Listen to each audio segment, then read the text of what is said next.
welcome to the Inner Light podcast, where we normally would both be shedding aspects on our favourite Beatle George Harrison, but today it's just me, unfortunately. It's been a really busy time. We've tried to have a schedule together to record. It's just not gone the way we planned. But we didn't want to lack anything the first time round because we're only this is the 6th episode. We can't be slacking on the schedule already. That's embarrassing. But yeah, so it's just been inundated with work. I finished uni, so it's just been a mental time. And this wasn't the episode that we were planning to have. We were planning on coinciding with the reissue of Let It Roll Songs of George Harrison to make our own kind of George compilation. So if all goes to plan, in a fortnight time, that's the episode you'll be seeing. But I thought we'd do a little bridge episode and focus on the Dylan Harrison sessions, not of 1970, but the ones from 68 that kind of go a bit unnoticed from Thanksgiving time. Yeah, I can't lie, guys. This is not the usual type. If this is your first time at the Inner Light, there's normally a bit more fun, a bit more jokes. I'm not alone, which is a start, but we'll make do with what we got. You know, it's a one-man production today, for better or for worse. But let's just get into it. So this session was in late November 1968, around Thanksgiving. The days are really ambiguous for this time, but let's just say it's about a week after the release of the White Album, and the songwriting led to a songwriting collaboration for two Dylan Harrison compositions, as well as just like sowing the seeds of what would be a long and really lovely friendship. So for context, let's just break down the year of 68 for like both artists and see how this collaboration changed both of them for the better. As this is a Harrison podcast, we'll go into Dylan a little bit more because he has a scary discography, and I don't blame you if you haven't ventured that far because it's a mess. But around this time, this is the period after Dylan's famous motorcycle crash. That's been and gone. For context, he's recorded the Basement tapes before this in the summer of 67, as well as releasing his album John Wesley Harding, which was a complete 180 from the Electric Trilogy that he was doing. It's a more stripped down work compared to what came before, and it's leaning more into country roots as opposed to the folk singer-songwriter stuff he did before the Electric Trilogy. Yeah, despite his public appearance at the Woody Guthrie Memorial Concert with the band backing him in January, the year of 68, there was not really much going on in Dylan's life. It was very sparse, and a hefty portion of his time was being family-oriented in his Woodstock home. Whereas, in contrast to this, we see George fully embrace Indian music. He's recording and releasing wonderful music, and the cracks in the Beatles are like beginning to form. We said this is a week after the White Album. He's just dropped fucking While My Guitar Gently Weeps, and he's finding ways to draw in new sounds. We've got the likes of Donovan really capturing the psychedelic sound. So many things are going that way. You've got Hendrix, you've got fucking rock operas coming out with The Who. We're not there just yet, but it's getting fucking wild. In contrast, you have someone like Dylan that's going back to like country roots. I think that's the most fucking punk thing you can do. In a time full of that, just going back to basics, and I dreamed I saw St. Augustine. You have all this music that's defying boundaries, making new sounds, putting in different influences from fucking everywhere in the world. So you have George like literally organizing a whole Indian orchestra. It's fucking insane.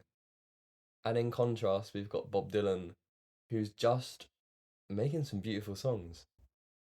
There's an art to that in the simplicity. The songwriting, the standards are still there. It's just a different sound, and it's not what people expected. It's just so Dylan. It's so Dylan, and George was invited by the band to go over to Woodstock, and it was a much needed break for him, with no pun intended, to get back to just normal life after being surrounded by all these sounds, these noises, and all the drama of it. Like these White Album sessions were not the funnest. You had Ringo leaving, you had Paul doing fucking everything, and John on heroin. Yeah, it was probably a bit of a tough time. But anyway, he went over and Bob was in the corner having his little moans, and as soon as George got the guitars out, that's when the ice started to break between the two. They both showed each other little quips. George was glazing his Bob's lyricism, and Bob was baffled by George's guitar chords. It was just a back and forth like love fest. That bromance will be talked about for decades. Yeah, they both showed each other little quips, and George was asking Bob to write him some lyrics. Like magic, Dylan just came up with what would be the crux for "I'd Have You Anytime." So within the time where Bob's so domesticated, there's all his children running around. It's literally like they've stepped into what would be when I'm 64. Like if you were to step into a song, that's Bob's Woodstock home. Even though it's a period of quietness, he's still able to write songs like that. Like we have the start of "I'd Have You Anytime." All I have is yours. All you see is mine. Like I don't know how the fuck he can come up with that. Like that. But mixing George's quote unquote crazy chords and Bob's words, it was just a seamless song. It was the contribution that George needed at the time. As we said in the Apple Years episode, he was writing with Bob as an equal, and it was a unique and almost ornate experience for both of them. Songwriting was never forced in these sessions. They didn't sit down and go, right, let's write a song. The guitars just came out and it just kind of happened. And from these sessions, we also have the lesser talked about "Nowhere to Go" slash its working title, "Every Time Somebody Comes to Town," which has also been called a Beatles dilemma, which, yeah, it pretty much summed up George's dilemma within the time. The lyrics about being pushed around and trampled to the ground, and this demo would later be reworked into an even more self revealing song of being bored of being Beatle Ted, Beatle Jeff. Doesn't matter, you're just the Beatle guy. It was eventually left off the album All Things Must Pass, but when we got the 50th anniversary box set, there was official demo that came out from the Spectre sessions on day two, which was essentially George just playing every song he was working on at the time to Phil Spector and just lay out all of his ideas for what the album was going to be. Just going, yeah, got this one, bam it out, got this one, bang it out over 2 days. In the original state in 1968, it keeps the crux of the song. It's got its chorus and the verses with Dylan doing some harmonies, which is a very un-Dylan thing to do. This song normally gets pushed to the sidelines when discussing these sessions, and "While I'd Have You Anytime" is arguably the better song. That's the one that starts the album. It's the seminal song from the session. I just feel like this song contextually, it sets the mood and the seed of what was going on in George's head, and to finally visualize it in a song. Like he had nowhere to go. The band was everything to him. This is before he even thought about going solo. He released Wonderwall, but it was a soundtrack, the same way that Paul had his hand in The Family Way, and John would go on to do the albums that we shall not name. But like he's already proving himself that he's capable of going solo within this time, and obviously the crux of only having a few songs on an album, like you got the White Album, and it's a double album, you still can't get a lot of songs on that. He's writing with Dylan as an equal, and if these sessions can come up with two songs like that, like effortlessly, when George beforehand would be writing tirelessly to even just get a song title down, like these are flowing out of him through working with Dylan and the band, and it's a collaboration that you'll see go well. I mean, even in the Material World box set, we got the workings of Sunshine Life for Me, which you'd give to Ringo, and who's backing it?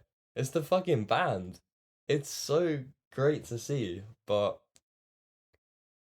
these sessions in '68 is where it all started, and this is pre Let It Be sessions, and before the infamous 1970 sessions got the official release on a free CD set. I mean, they've been bootlegged for years, but finally having them, it's great. But this is pre that, where they were.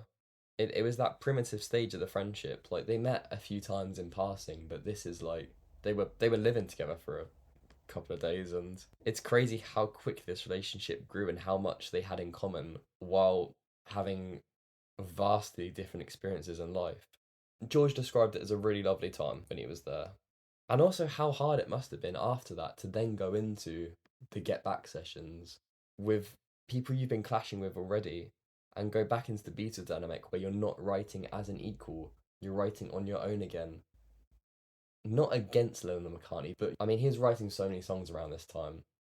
Like, it wasn't getting the attention that it deserved. And going back to I'd Have You Any Time, Olivia commented how this song in particular highlights the relationships that he had with his friends. And although, like, thematically to start the album, it was like, Let Me In Here. For his first, like, true solo album, which I've already commented is a fucking great opener for an album. In reality, it's not about George letting us in.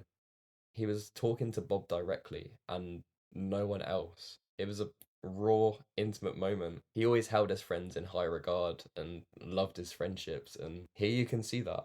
All his closest friends at that point were rooted in music, so through music, Harrison can connect with his friends deeper and get that deeper understanding. I mean, you see the way that he writes in Get Back with helping Ringo to write and getting Octopus's Garden. It made it a really special song for him. Like, music is everything. Although he would wane interest in coming years with music, it's his life form. All of his friends, his life revolves around it at this point. And George was rooting himself in a new form of songwriting while there's all these sounds. Although he had the Get Back sessions where they got back to basics, I don't think he ever got back as much as he did, like he did with Dylan.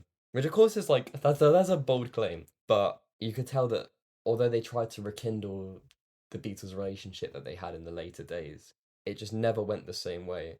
Like, there were great moments from those sessions, but steam was running out and George had more songs than the band could support. And in my opinion, these sessions, whilst brief, they create a new branch for George. He never wanted to fully go solo because he craved and enveloped collaboration. He absorbed it like a sponge, but things couldn't and didn't carry on as they were. Fortunately, these sessions do remain while in lo-fi quality. They're available on YouTube. I've got a bootleg of it on vinyl. A bootleg episode will be coming. And hopefully I won't be alone for that one, because this is a weird experience. This is going to be a lot shorter episode because that shit's scary. But anyway, I hope you enjoyed this different kind of format, going into a bit of George's life and a little peek behind my two favourite artists. And yeah, so next time, if all goes to plan, we'll keep you updated on socials. Make sure to follow our Instagram if you haven't already. Yeah, if all goes to plan, we'll be making our own compilation of George, keeping it to 20 tracks. 10. We'll both pick 10 songs each that we think are like seminal George, and just see where it goes. We're not going to deep it too much. It should be a bit of fun. That's basically it. But yeah, I think that just about wraps it up for this episode. Again, it's a shorter one, but thank you for sticking around. And yeah, I just wanted a bit of time to talk about these sessions because I mean there really was nowhere to go for George. Further one travel, less one knows, less one really knows. Nah, fuck it, I don't know what I'm saying. Fuck, I'm never doing this again. What